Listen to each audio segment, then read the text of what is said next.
Hi, my name is Courtney, and today I'm going to show you how I take care of my orchid. All of the advice that I'm giving in this video is all just from my personal experience, my mistakes, and research.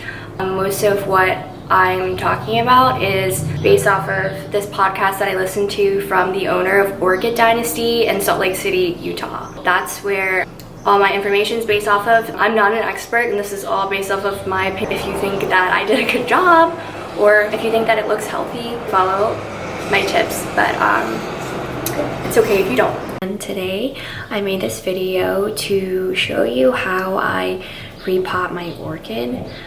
So basically you just want to clean off all the rotten parts of the root. The point of me cleaning everything off is to just try to get rid of the most excess stuff that isn't growing or alive, so that it doesn't accumulate any mold or create too much moisture that's trapped. The whole point is to avoid root rot.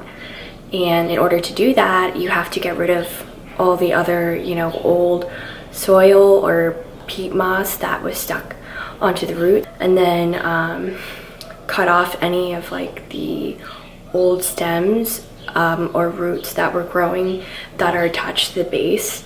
And I'm also peeling the layers back from the dead leaves using the tweezers. To do the whole process, it's gonna take a little while, just because honestly I could be sitting there all day working on it, because there was just so much black moldy looking areas, or if you press on the roots they feel really squishy and hollow, whereas the healthy roots are firm or green. So you can start to get a feel of what parts of the orchid are rotting or dead and what parts are alive. Orchids naturally grow on the tops of trees in the forest, so roots are usually wrapped around the outside of the tree and on its bark, and so that's why they tend to have orchid bark that's literally just wood chips. So you don't really need a soft or a moist growing medium. Another thing to always keep in mind is to make sure the bottom bulb of where everything connects stays dry. So the part that I'm talking about is all the way at the base underneath the leaves of the orchid are where all the roots meet up. And for that specific part, that little core center part, you should try to keep that dry and elevated on the top part of where you have all the moss or the bark that you decide to use. Another small thing that I wanted to add that encourages more blooming or more growth is to maintain the amount of leaves that your orchid produces. So it's really easy for some of the older leaves to kind of dry up if you're not on top of your watering. And I find that keeping more leaves on your orchid promotes, more growth, like I said. So if you can look at this stem here, this stem is the thickest one, and these are the little places where the nodes are. All of these blooms are just coming out of where it would normally come out if you cut the top whenever all the flowers came off. Whenever all the flowers are bloomed and they are dead and they fall off, the first place that I would cut it would be right here. And then this little stem would shoot out and grow more buds again, which is exactly what happened. These stems right here. You can see where I cut it, where the new stem with the buds bloomed out, which is the flowers that are currently bloomed right now.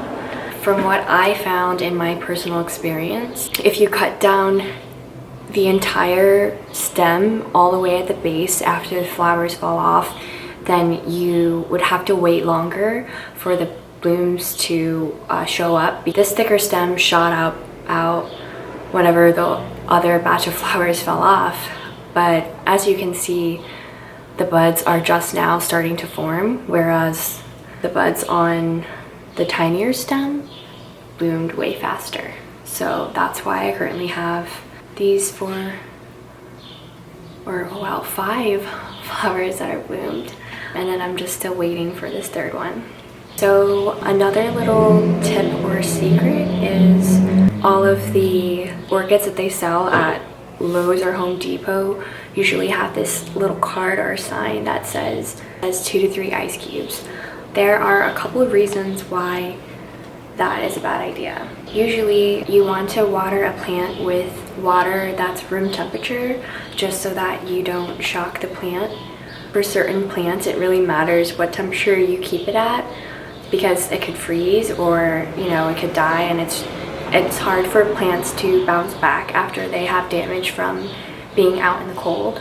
So it really wouldn't make sense as to why you would want to water your plant with like ice cold water, only because you just kind of put it through too much stress. I'm sure that since orchids are naturally occurring on trees, they're able to withstand a lot of different kinds of weather or temperature, maybe a little more resilient than a different kind of sensitive plant, but you should not water with 2 to 3 ice cubes. Instead, water with room temperature water, and only water as much as you think would be the volume of 2 or 3 ice cubes, if that makes you a little more comfortable. Another thing to note is that you should put it in the most bright and indirect place, or if you want to set it in your windowsill, which is where I have it, I had to slowly acquaint it to the amount of sunshine that it receives on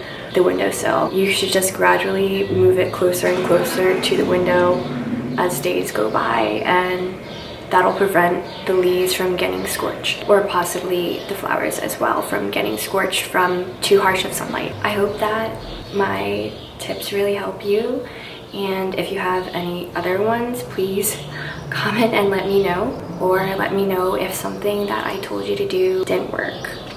I can try to help you if there's something wrong, but these are my tips and tricks on how to get your orchid to bloom.